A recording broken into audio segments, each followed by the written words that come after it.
Hi, hello and welcome back to Bioenergetics. My name's Devraj and today I want to talk a little bit about the leaving pattern and the leaving rigid, two very common patterns in today's world, and share an insight that I recently had. I was teaching a retreat with a friend, and they told me about something that they learned whilst they were studying bioenergetics in Italy, and I thought I'd like to pass that on because it's quite a useful insight.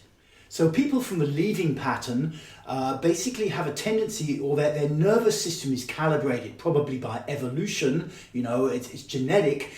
Basically, when anything triggers them subliminally, because our mind is constantly monitoring our environment, they go up into their mind. They just go up into their head and they just exist in this kind of abstract reality of thoughts, and it's hard for them to feel their body.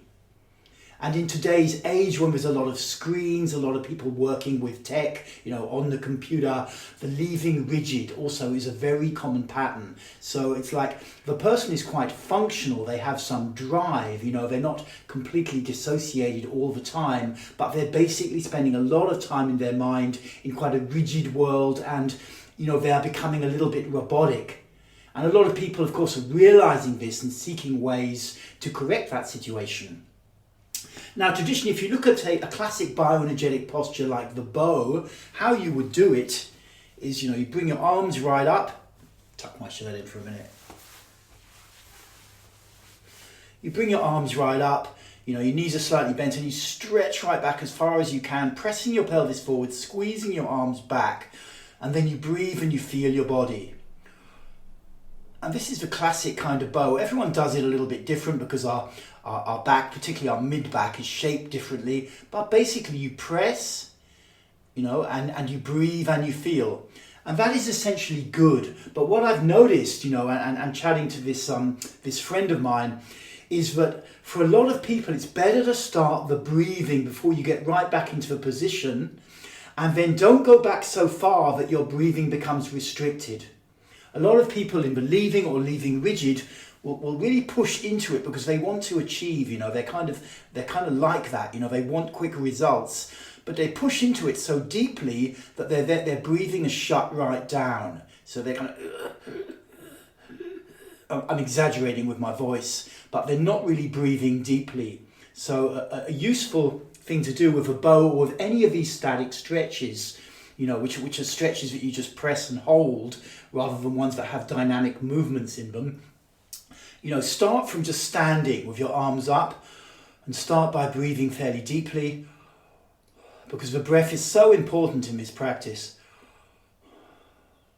You don't have to be huffing and puffing, but just trying, if you can, to engage your diaphragm and abs a little bit in the breathing, and then lean back a little bit, but just check that your breathing is still fairly deep. I'm just checking it, because you might find if you really stretch back, your breathing kind of shuts down. Only stretch so far that you can still maintain fairly deep breathing. So for me it might be like that.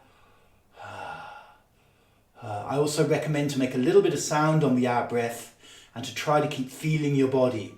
Don't do this thing where you just press really hard and then you shut down your breath and just wait for the ding. That's not really going to give you very much. Okay, so you can use this with many of the static stretches in bioenergetics, no matter what they are, shoulders raised or, standing on your toes, this kind of thing. Always check that you can fairly fully breathe before you actually go fully into the stretch. And don't go so far into the stretch that your breathing starts to shut down.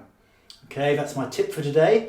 Do feel free to check out my website, bioenergetics.org.uk, where you'll find all sorts of exciting online courses and books and that kind of thing. Okay, see you again soon with some more bioenergetics.